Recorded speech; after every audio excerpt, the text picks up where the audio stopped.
Wati manjinga telenging taman Madukara. Wektu sakcukupe kuwi kabeh Purwamadya wusana eneng kowe. Ya. Ya, Truk.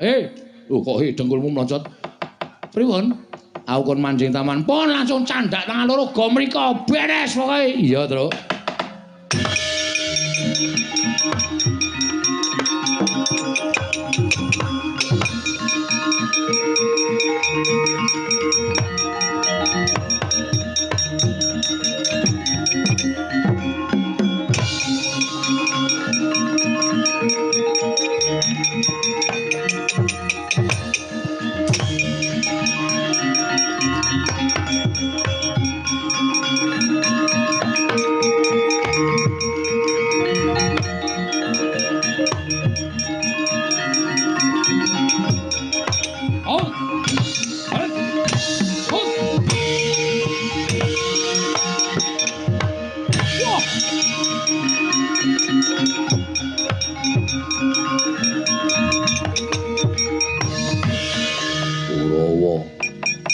Sapa sing ora trima Jenakawati dadi bojone Antasena.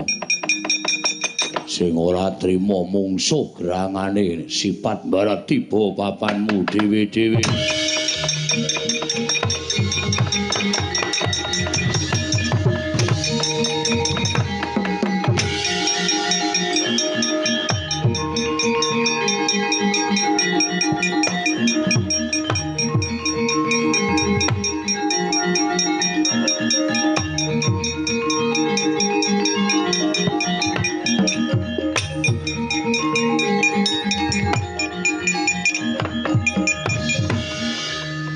Syukur Den.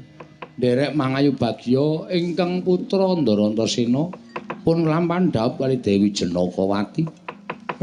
Muga-muga lelampan menika menginspirasi kagem sedaya pamung mulya dadi dereng kagungan garwa enggal cinakretna jodhonipun, cinakretna kabagyanipun, cinakretna kanugrahanipun saking Gusti Ngakarya Jagat ya Semar. Purnaning gati sura sudira jayaning kang rat suh brasta kaping ulah Darmastuti rahayung sami makarya rahayung samya